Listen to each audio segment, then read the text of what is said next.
Juliane, les ascenseurs dans le métro. On a tendance à croire que les ascenseurs sont pour les personnes en fauteuil roulant.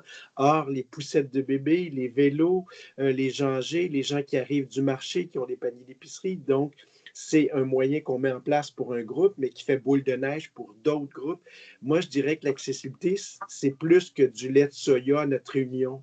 C'est plus que du sans gluten quand on fait des bouchées.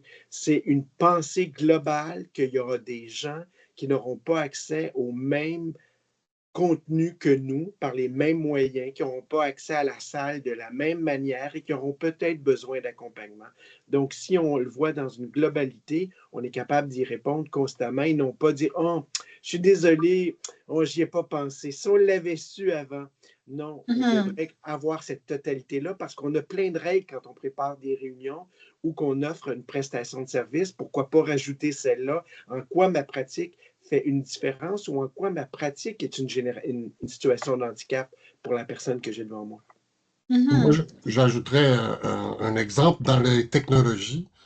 Tu sais, les premières technologies, la plupart des technologies qu'on a autour de nous, là, tout d'abord, c'était des technologies d'assistance. On prend maintenant dans notre téléphone, on a des synthèses vocales, on a des dictées vocales, on a tout ça à portée de main pour tout le monde. Mais à la base, historiquement, ça a été créé par des personnes qui avaient de la difficulté à écrire, des personnes qui étaient aveugles. Tu sais, on parle du lecteur d'écran. Puis on s'est rendu compte avec le temps, le lecteur d'écran, la synthèse vocale, l'interaction vocale, ça pouvait aider quelqu'un qui était dyslexique au niveau de la difficulté de lecture. Et là, on élargit que tout le monde, dans le fond, peut utiliser. Moi, j'ai pas de dyslexie et je fais écouter souvent des textes. Et tu sais, les livres audio existent maintenant à une certaine époque, dans les années 2000, les livres audio, c'était exclusivement pour certains groupes de personnes. Et maintenant, tout le monde en ajoute. Fait que les fonctionnalités d'accessibilité maintenant dans les téléphones puis dans les ordinateurs, ils servent à tout le monde et c'est utile pour tout le monde. Donc, c'est ça aussi l'évolution. Là, j'ai bien aimé ce que Juliane a dit. Là, tu sais, les accommodements d'aujourd'hui, c'est l'accessibilité demain. Ben, c'est j'aurais aimé dire cette phrase-là, mais elle est excellente parce que ça représente bien On va la mettre comme citation, Juliane. Ah oui, je pense que oui. Puis je pense que c'était justement pour ça, puis merci d'avoir commencé à mettre la table pour tout le monde qui est ici aujourd'hui. C'est exactement pour ça qu'on voulait avoir cette conversation avec vous. Il y a beaucoup de gens en milieu de travail, puis particulièrement dans le domaine de la santé, des services sociaux, il y a un double rôle. Hein? On est à la fois un milieu de travail où on est des équipes de travail, on est soit un collègue, soit un gestionnaire, soit toujours les deux. On est en relation directe ou indirecte auprès de la population qui vient chercher des soins ou des services sociaux. Donc, il y a cette dualité-là au niveau de l'accessibilité qui est à réfléchir. Comment je fais vivre l'accessibilité puis je réponds à une variété de besoins dans mon équipe de travail auprès de mes collègues. Tu parlais tantôt de réunions, Marc, ou d'exemples d'outils d'accessibilité là, comme la lecture d'écran, etc. Mais aussi comment je peux réfléchir à une variété de besoins chez la population que je dessers dans le milieu de soins et de services. Parce que même si, par exemple, j'offre des soins en cardiologie, là, je dis n'importe quoi, hein, je ne suis pas quelqu'un qui donne des soins de santé, mais disons qu'on a une équipe en cardiologie qui donne des soins spécifiques dans ce domaine-là, mais on peut quand même réfléchir que la personne qui reçoit un soin ou qui vient chercher un soin, puis là, je prends cet exemple-là, mais vous pouvez le généraliser, là, c'est peut-être une personne qui a une sensibilité, qui a des sensibilités sensorielles. C'est peut-être une personne qui a aussi en même temps une difficulté motrice. Donc, on est des humains avec multiples, à la fois identités sociales, mais on a aussi multiples besoins. Et donc, on peut pas, des fois, je pense qu'on a tendance à oublier ça. On va mettre la question du handicap dans une case. Mais si on réfléchit à, OK, c'est pas juste une question de handicap ou de situation de handicap, c'est une question de variété de besoins. Est-ce qu'on peut réfléchir différemment? C'est un peu ça notre deuxième question. Pourquoi on réfléchit en amont à cette question-là, tant pour nos équipes que pour nos soins? Là, je sais qu'on a plein de choses à dire sur plein de choses, là, parce que juste ces deux, on aurait pu le scinder en deux rencontres, parler des équipes de travail, puis là, on peut généraliser à toutes sortes de contextes, mais parler aussi de la question du travail auprès de la clientèle, comment on peut réfléchir à l'accessibilité en amont. Puis peut-être aider les gens qui sont présents aujourd'hui à comprendre ça. Bien, il y a peut-être un lien, Christine, entre le milieu universitaire et le milieu de la santé. C'est très nommé, c'est très normatif. On va faire un exemple juste de genre. On réalise que les femmes n'ont pas les mêmes symptômes qui précèdent une crise cardiaque et on a tendance à ne pas les traiter pareil. La ménopause des femmes maintenant amène un travail d'andropause chez les hommes alors qu'avant, on ne soupçonnait pas ça.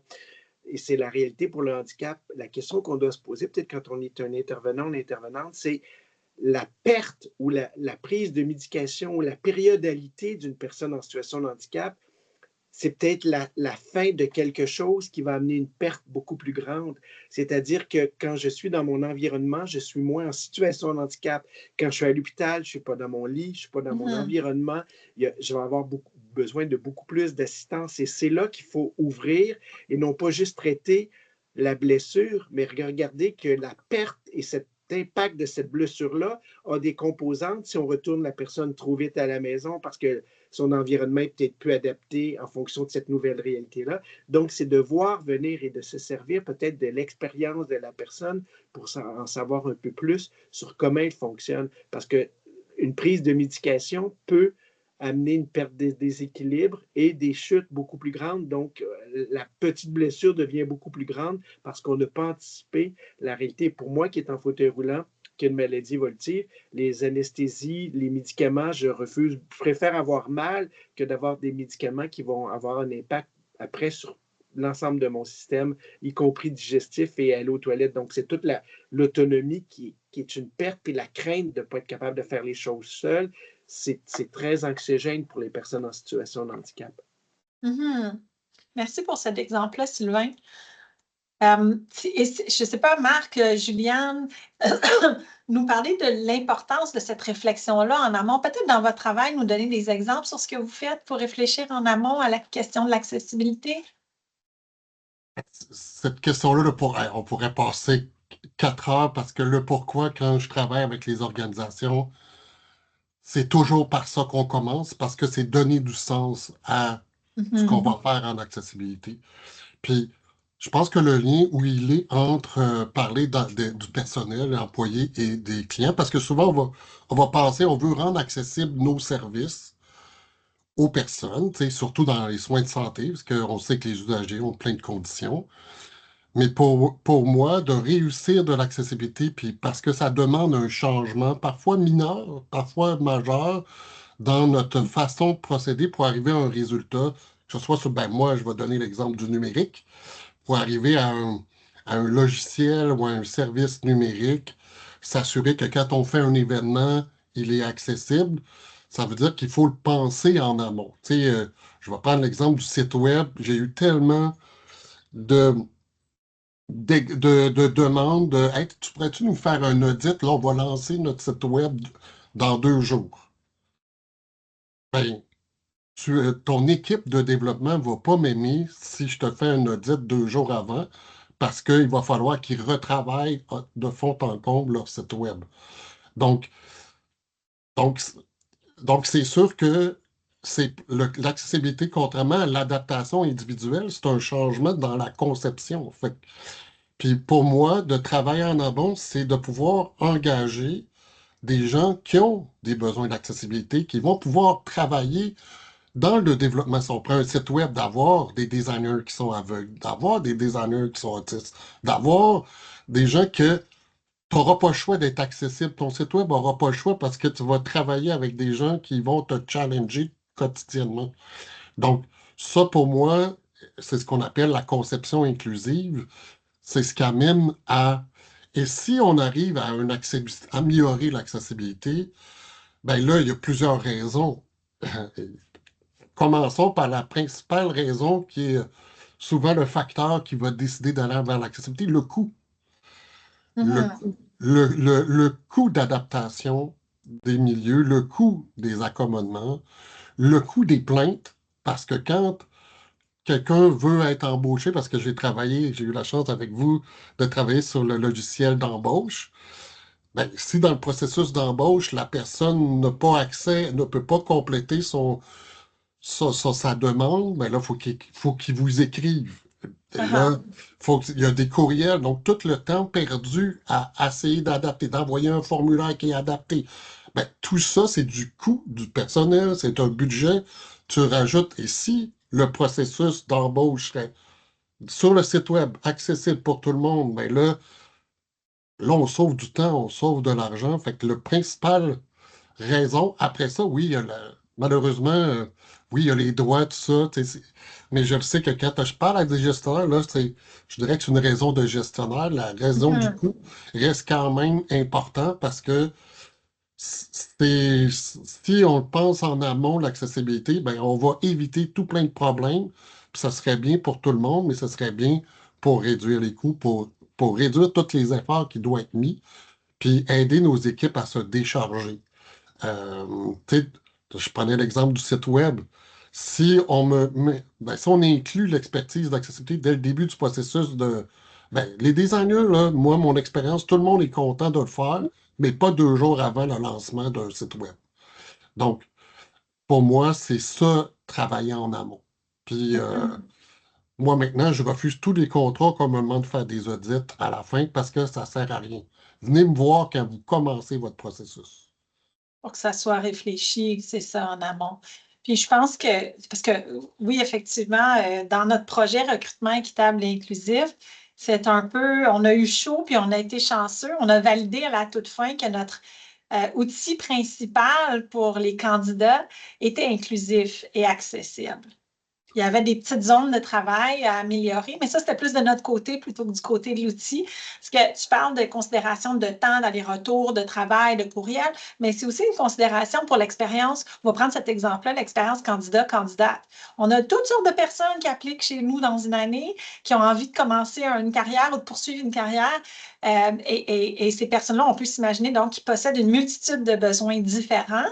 Puis, si on a un outil qui n'est pas accessible, ben, c'est pas juste qu'on perd du temps puis qu'il y a des allers-retours puis qu'il y a plusieurs personnes impliquées, c'est la personne n'a pas d'autonomie.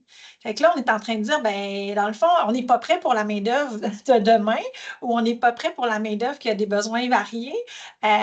Vous ne pouvez pas faire ce processus-là de façon autonome. Donc, il y a quelque chose aussi qui est important là, dans l'expérience candidat, dans notre expérience employée, de dire on veut favoriser une réflexion en amont pour dire hey, c'est quoi la variété des besoins dans nos équipes. Comme ça, tout le monde se sent bienvenu, tout le monde peut contribuer parce que la réalité, puis on le sait, là, je sais que je parle à 3 convertis au niveau des panélistes, puis je te donne la parole, Juliane, après. On a une main-d'œuvre qui va avoir de plus en plus de besoins en accessibilité parce que d'abord, on en parle plus qu'il y a 20 ans, parce qu'on va plus vers l'accessibilité que par la transaction avec des accommodements. Les accommodements vont toujours demeurer importants puis existants, mais justement, dans nos réflexions, comment on s'ajuste à la main-d'œuvre de demain? Cette réflexion-là de l'expérience employée, l'expérience candidate est importante. Juliane, j'aurais goût de t'entendre là-dessus sur cette réflexion en amont. Oui, je vais rebondir sur ce que tu mentionnais, là, sur la main-d'œuvre de demain, parce qu'il y en a, il y en a qui vont se dire, OK, comment est-ce qu'on peut rendre notre milieu de travail plus accessible en ce moment pour la majorité de notre personnel? Puis c'est un très bon réflexe. Par contre, le personnel qu'on a aujourd'hui, c'est pas celui qu'on va avoir demain. Puis des fois, peut-être que celui qu'on pense avoir demain, on aurait pu l'avoir plus tôt, mais on n'était pas prêt. Donc, ça, il y a toute l'histoire de que si tu attends qu'il y ait une personne qui demande quelque chose, qui a un besoin important, qui en fasse la demande, il est souvent trop tard. Donc, j'ai un de mes amis qui avait appliqué pour un poste en santé. Il est aveugle, puis il a plein de compétences, comme plein de monde autour de la table.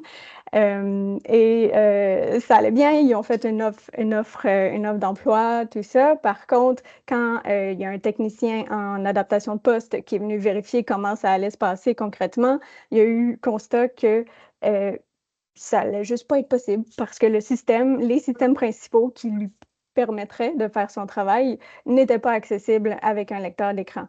Donc, en fait, la personne a perdu l'emploi complètement. Il n'y avait pas d'accommodement possible parce que c'était trop, ça devenait une contrainte excessive, puis ça allait désorganiser tout le monde, en fait, parce que ça ne lui permettait pas d'être autonome pour faire le travail.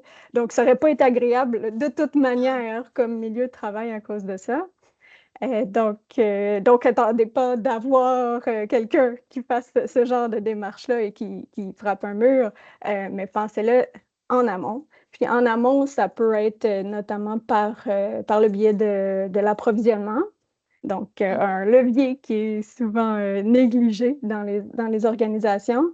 Alors que quand on met des critères déjà dans ce qu'on achète, si on met des critères d'accessibilité, autant pour le numérique, le bâti, qu'on met des jalons de suivi aussi pour vérifier que c'est bien mis en œuvre.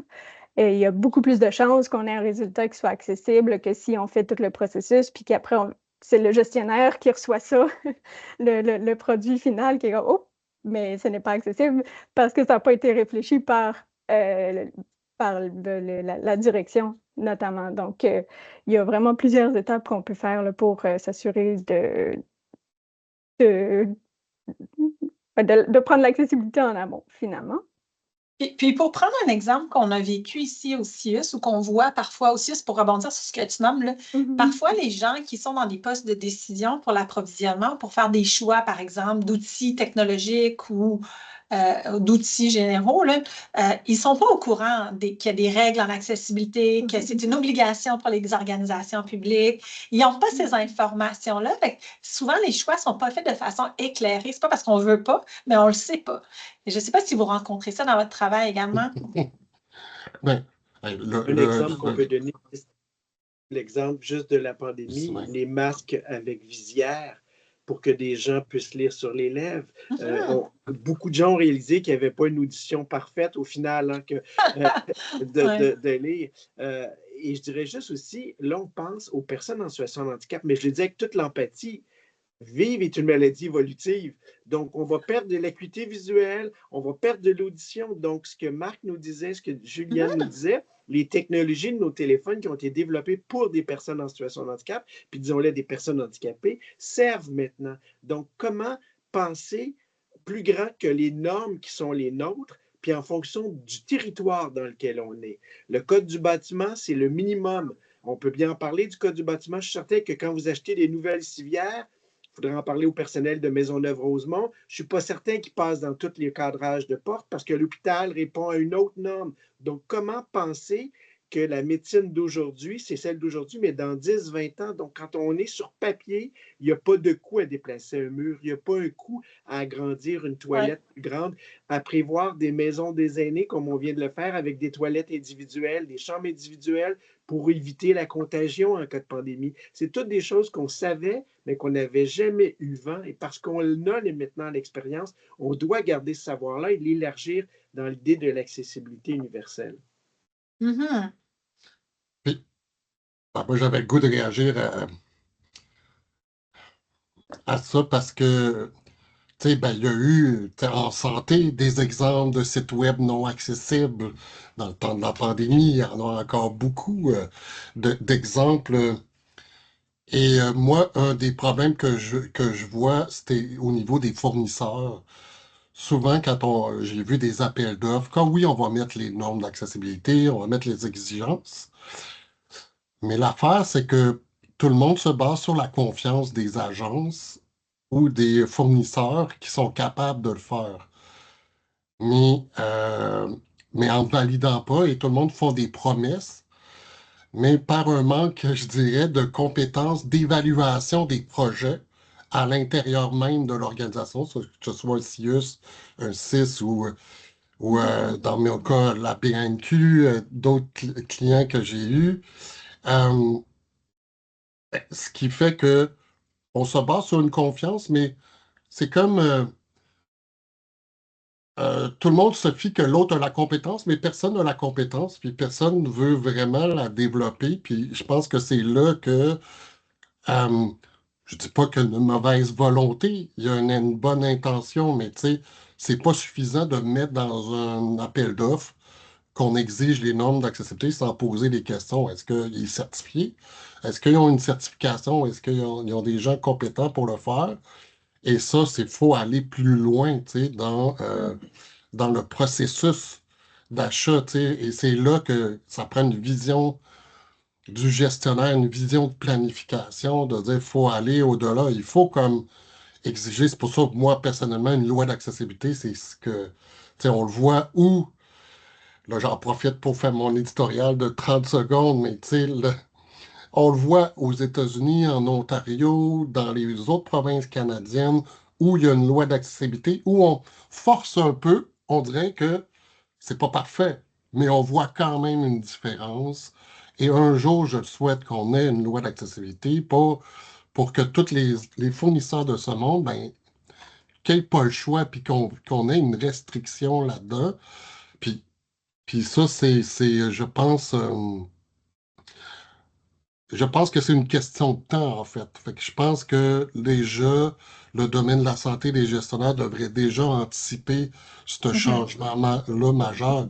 Surtout que, comme Sylvain disait, on parle pas juste des personnes en situation de handicap, mais on parle de personnes vieillissantes. On va tripler le nombre de personnes vieillissantes, puis ça, c'est important. Il y a les mêmes besoins d'accessibilité sont là aussi. Fait en santé, je pense qu'on le voit déjà, tu sais, les impacts que ça a de retourner quelqu'un à la maison, que sa maison n'est pas accessible, c'est majeur, là. Donc, euh, donc, pour moi, c'est un enjeu de société au-delà de, c'est pas un micro-enjeu, là, c'est un enjeu de Ouais. société qu'il faut déjà l'anticiper, là. Ça va être problématique. On est déjà en retard de 20 ans. En Ontario, c'est depuis 2005 que la loi d'accessibilité existe. On est en retard 20 ans par rapport à l'Ontario, ce qui est quand même fou, là. Moi, Puis ce que j'entends là-dedans, puis je vois que Juliane, tu veux réagir, ce que j'entends là-dedans, donc, c'est qu'il y a une question de proactivité aussi. Hein, puis ça fait partie de l'enjeu de l'accessibilité. On est proactif, on attend que quelqu'un nous fasse une demande, puis vous l'avez touché tous les trois, là. Il y a cette question-là. Puis ce que j'entends aussi, donc, c'est peut-être encore, Marc, puis c'est le fun qu'on ait cet échange-là aujourd'hui, c'est encore peut-être un obstacle à l'accessibilité, c'est la méconnaissance de l'accessibilité. C'est pour ça qu'il faut en parler, parce que puis là, on parle d'accessibilité sur des produits et services, mais on pourrait parler, tantôt, j'aimerais ça qu'on arrive à l'accessibilité peut-être, puis on a parlé d'environnement bâti, mais peut-être communicationnel aussi, parce qu'il y a d'autres types d'accessibilité qui sont très concrètes pour nos équipes de travail. Comment je communique comment je donne une formation de façon accessible, par exemple. Mais on peut y revenir tantôt, je ne veux pas trop m'égarer. Juliane, je vais te lancer la balle sur cette question-là. Oui, ben en fait, je voulais réagir sur Oui, le fait qu'on serait en retard par rapport à l'Ontario. Ben, en fait, dans le reste du Canada, la loi qu'on a au Québec est perçue comme une loi d'accessibilité. Donc, ça dépend des perspectives. L'enjeu qu'on a, c'est qu'elle n'est pas vraiment appliquée ou en fait, elle n'est pas surveillée. Donc, il n'y a pas de conséquences quand on ne suit pas. Puis, c'est à part d'aller qu'il y ait des plaintes à la Commission des droits de la personne, mais sinon, c'est le seul mécanisme qui fonctionne. Puis il est plus là l'enjeu, parce que sinon, techniquement, les sites web, notamment ceux des gouvernements, devraient être accessibles à l'heure actuelle. Donc, il y en a des exigences, mais comme il n'y a pas de conséquences, ben, c'est pour ça aussi que la méconnaissance de l'accessibilité reste complète, en fait, parce que on attend, en fait, c'est ça, il n'y a pas, voilà. On revient à la question de la proactivité, hein, c'est ça. On revient à cette question-là. On n'est pas proactif parce qu'il n'y a même pas de punition. Ça repose sur le volontarisme. La loi date de 78. Elle est précurseur de la loi américaine et de la loi ontarienne. Et je suis content de dire qu'elle est perçue, mais ce n'est pas une loi, c'est une volonté qu'on demande aux municipalités, au gouvernement. Et le gouvernement a un mea culpa à faire en matière d'emploi des personnes handicapées. Le programme d'accès à l'égalité en emploi, l'étude de la Commission des droits de la personne qui a été publiée la semaine dernière le confirme. Les personnes en situation de handicap n'arrivent pas à intégrer le marché de l'emploi. Or, le gouvernement ne donne pas l'exemple dans le vivre ensemble et dans si je fais partie de l'histoire de Marc, puis Marc fait partie de mon histoire, je ne peux plus ne pas penser aux besoins de Marc, puis Marc ne peut plus ne pas penser à mes besoins. Mais si cette rencontre-là ne se fait que quand je suis malade ou hospitalisé, on ne va pas changer le monde comme ça. Donc, il faut créer ces liens-là, puis cette rencontre-là. Et je pense qu'il faut que ça revienne aux gestionnaires, hommes, femmes qui sont en place, qui ont envie de faire une différence. Je fais partie de la solution, je fais partie de la situation de handicap. Pour moi, c'est la question la plus simple qu'on doit se poser. Après, on appelle Marc et Juliane. Puis là, on a une question dans le clavardage. Je ne sais pas si on la répond telle quelle ou si on la lie aussi à la question de l'accessibilité, parce que pour moi, les deux sont intimement liés. Que pensez-vous des besoins d'accommodement pour les personnes qui ont un handicap invisible? Pensez-vous que c'est plus difficile pour ces personnes-là, de par la nature invisible de la situation de handicap? par exemple, la neurodiversité. Puis là, on peut réfléchir justement quand on parle de... Je vais rajouter un morceau de question qui, je pense, pourrait enrichir la discussion. La question du handicap invisible, des situations de handicap invisible ou de la neurodiversité, ce cas-là spécifique, là, ça nous amène à réfléchir justement à qu'est-ce qu'on ne sait pas des gens qui sont devant nous. Hein? Parce que souvent, la question du handicap ou de la situation de handicap est encore perçue avec des handicaps moteurs, visibles, sensoriels, qui seraient quelque chose de manifeste. Donc, je le vois quand je parle à quelqu'un, alors que ce n'est pas le cas. Il y a plein de situations où on ne voit pas les besoins parce qu'on ne voit pas aussi ce qu'on pourrait appeler une condition ou un profil. Donc, qu'en est-il de, si on revient à la question, qu'en est-il de la question du handicap invisible, de la neurodiversité, quand on parle d'accommodement ou d'accessibilité, y a-t-il plus de défis? Ben, peut-être juste des statistiques qui peuvent aider, puis je laisserai la parole à Yann et à Marc. En 85, l'UQAM a mis un service aux étudiants et étudiantes en situation de handicap. C'était 25 personnes handicapées, moteurs ou sensorielles. Aujourd'hui, on a plus de 4000 personnes étudiantes, puis 95% n'ont pas une situation de handicap visible. Donc, on est dans la neurodiversité, la santé mentale. Donc, c'est complètement l'opposé et c'est pareil dans tout le réseau universitaire québécois, francophone ou anglophone. Majoritairement, on a besoin de la rencontre qui va faire un trait d'union parce que le besoin n'est pas visible. Et l'inverse est aussi vrai. Moi, en fauteuil roulant, quand je me lève, on me dit « Ah, vous marchez? » Ben oui, la chaise roulante, c'est juste une coquetterie. Donc, dans une perspective où on voit le handicap, on a tendance à le voir des fois plus lourd qu'il est. Puis quand il est invisible, on laisse tomber. Oui. Merci Sylvain pour ça. Juliane, je ne sais pas si tu as le goût de réagir. Oui, ben, j'aime beaucoup la question, là, à savoir est-ce que c'est pire, moins pire? Bon, alors il y a plusieurs éléments, là. Le premier, c'est je pense que c'est plus difficile effectivement pour ces personnes-là de nommer leurs besoins parce que ben, ils font le choix. Est-ce que j'ai envie que mon employeur sache ou non que j'ai un handicap invisible? Parce que ça vient avec potentiellement des enjeux, soit plus de difficultés à progresser dans l'entreprise ou voilà, de la stigmatisation, exactement. Donc déjà, c'est plus anxiogène pour la personne de le demander que quand c'est plus visible ou bon, de toute manière, je suis aussi bien de le demander parce que la personne a déjà une idée que je fonctionne différemment. Par contre, ça ne veut pas dire mais en fait, par contre, les statistiques vont démontrer que les personnes qui ont des handicaps visibles vivent plus d'obstacles à l'emploi quand même. Donc, au niveau, ils ont un plus faible taux d'emploi, donc c'est quand même pire dans le sens qu'ils vivent plus de discrimination et plus d'obstacles à l'emploi, mais pour les personnes qui ont un handicap invisible, c'est pas du tout le même genre d'obstacle, c'est pas du tout le même genre d'enjeu quant à l'accommodement. Et ça peut être souvent discrédité de comme, ben là, t'es sûr, c'est pas une préférence, ton affaire. Donc, il y a ça aussi là, qui est compliqué. Puis encore plus, je pense, avec le télétravail, là, ça, c'est l'enjeu qui fait friser le poil de gestionnaire. Ils ne savent pas trop est-ce que je peux le permettre ou pas, ou est-ce que ça va avoir l'air d'un privilège ou pas? Ah, c'est complexe. C'est là que je reviens à ta citation tout à l'heure. Hein, les accommodements d'aujourd'hui sont les besoins d'accessibilité ou les pistes d'accessibilité de demain. Tu as nommé beaucoup, beaucoup de choses, Juliane, puis ça aurait tout fait l'objet d'une conversation en profondeur parce que la question de la divulgation hein, d'un besoin ou d'une condition, qu'est-ce que ça veut dire si on réfléchit en accessibilité à une variété de besoins? Bien, ça nous évite effectivement d'obliger les gens à venir divulguer des conditions ou des besoins. Marc, je me tourne vers toi, voir si tu as envie de compléter ce que Juliane a nommé. Oui, ben, j'aimerais apporter une nuance par rapport à la discrimination invisible et visible, de dire qu'il y a plus de discrimination. Je pense que sur le plan de la neurodiversité, puis tout ce qui est handicap invisible, il y a beaucoup une intériorisation du capacitisme. Ouais. C'est-à-dire qu'il y a beaucoup, beaucoup, beaucoup, beaucoup, mais beaucoup de masking si on prend des personnes autistes, si on prend des personnes qui ont une déficience intellectuelle ou légère, puis, ou toutes sortes de troubles du langage, ou dyslexie, TDAH, peu importe. On intériorise beaucoup et les personnes que moi, j'aurais des centaines d'exemples, là, qui font à croire qu'ils sont normales. pour justement, pour pas montrer qu'ils ont des besoins à part, pour pas se sentir discriminés.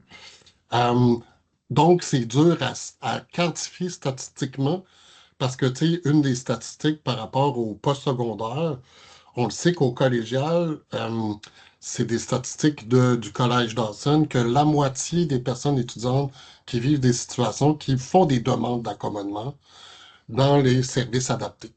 Donc, c'est une statistique qui a été.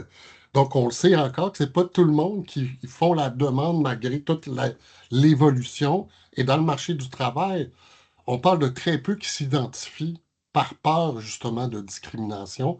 C'est sûr, quand tu as un handicap visible, tu n'as pas le choix. Mais invisible, moi, j'ai des gens qui ont une schizophrénie et qui travaillent dans le milieu de la santé et qui n'ont pas divulgué leur diagnostic par peur de discrimination. Fait qu'il y a beaucoup de choses intériorisées qu'on ne sait pas encore dans les milieux. Ceci étant dit, je pense aussi l'accessibilité. Ça, c'est une des raisons pourquoi faire de l'accessibilité.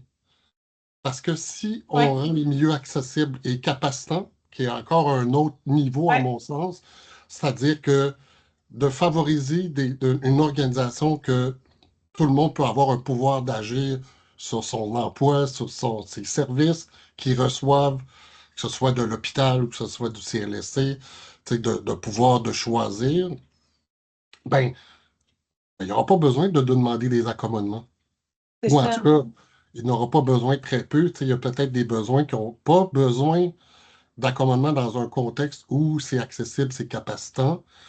Donc, pour moi, la question, elle est excellente. Ce serait une des raisons pourquoi on doit faire de l'accessibilité, pour pas être obligé, chaque personne, de demander des accommodements, car des fois, c'est juste, dans le fond, sur le plan de la communication, par exemple, si tu es une personne autiste, de se faire sentir comprendre si euh, les gens savent comment communiquer de façon accessible, claire, précise, puis pas arriver avec plein d'explications. Tu sais, arrives chez le médecin, puis là, il te donne plein d'explications, puis là, pour une personne autiste, ben, ça crée de l'anxiété, qui ne sait pas trop quoi répondre, il fige. Ben, si on fait juste comme apprendre à bien communiquer de façon simple et claire, il n'y a pas besoin de dire, ben, probablement que vous allez le savoir, c'est un bureau du médecin, mais vous n'allez pas avoir besoin de tous les détails des besoins d'accessibilité parce que ça va être, je dirais, pas réglé, mais ça va fonctionner pour la personne. Moi, je résumerais, Marc, à l'idée d'accueillir de A à Z. Ça commence par la prise de rendez-vous, ça commence par les portes accessibles, ça permet que le comptoir soit aussi à ma hauteur, ça permet que la personne qui va me vendre un café peut peut-être sortir du comptoir pour me le donner parce qu'il est trop haut. Cette notion-là, moi, je le vois là, avec 20 ans avec des personnes étudiantes, quand je les écoute, leur expertise enrichit la mienne et améliore ma pratique. Parce que le savoir-être, c'est eux qui l'ont, le savoir-faire aussi. Donc, moi, en fonction de mon expertise, comment ça peut se rencontrer. On a beaucoup, beaucoup de choses à dire, puis il nous reste une dizaine de minutes. J'aurais aimé peut-être qu'on regarde s'il y a d'autres questions dans le clavardage, puis on n'est pas rentré spécifiquement là, dans les milieux de soins. On dirait qu'on a encore trop de choses à dire, mais de façon, on a touché à différentes questions. Il y a des questions dans le chat sur l'accessibilité en lien avec la langue, hein, toujours la question de la langue parlée par les personnes usagères. Même chose pour l'accessibilité communicationnelle pour les personnes qui sont trans. Donc, qu'est-ce que ça veut dire? Comment je peux communiquer de façon accessible sans présumer du genre de la personne qui est devant moi? D'ailleurs, si ça vous intéresse, là, les gens d'ICIUS, on a des outils pour ça. L'équipe des EIA peut vous accompagner là, pour vos équipes si vous avez des besoins à cet effet-là, particulièrement sur ces questions d'accessibilité. Il y a Ivy qui est ici aujourd'hui, qui est conseillère corps dans l'équipe des EIA qui travaille spécifiquement sur la diversité capacitaire, l'accessibilité. Donc, Ivy Gumba qui est ici aujourd'hui. Mais si vous avez aussi des besoins, mais je fais un petit aparté là, parce que ça fait partie des choses qu'on essaie de transformer en accessibilité dans l'organisation, comment on s'adresse à nos usagers qu'on ne connaît pas, pour lesquels on ne connaît pas le genre. Il y avait aussi une question, on ne pourra pas répondre à tout, je pense. Donc, une question sur la sensibilisation, justement, cette question-là des personnes hypersensibles en contexte d'hospitalisation. Donc, comment on réfléchit aux besoins de nos personnes qui viennent pour des séjours en hospitalisation, peut-être en lien avec quelque chose de plus physiologique? Comment on réfléchit à une variété de besoins dans l'environnement de soins? Fait que là, je vous ai mis plein de choses sur le plateau. Là, je vous laisse peut-être prendre là, comme panéliste un morceau qui vous interpelle davantage. Là, vous les voyez comme moi, les questions qui sont excellentes là, dans le clavardage. Cette question-là de l'accessibilité communicationnelle, là, que ce soit pour la question de l'identité de genre, de la langue, avez-vous peut-être quelque chose si je rétrécis le scope de ce qu'on peut dire?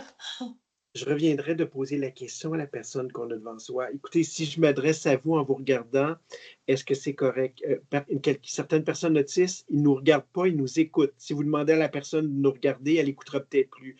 Donc, c'est de laisser une place, mais on n'a pas beaucoup de temps. Hein. On a tendance à traiter que la blessure, qui est le genou, alors que le genou, il fait partie d'un corps puis d'un individu. C'est peut-être l'anxiété qui va être à traiter, puis les explications à donner qui devront être plus précises. Donc, de revenir auprès de la personne pour le valider, s'assurer que si la personne vous dit que je suis sourde ou malentendante, aimeriez-vous qu'on fasse venir des interprètes? Parlez-vous la langue des signes? Voulez-vous un papier puis un crayon, une tablette?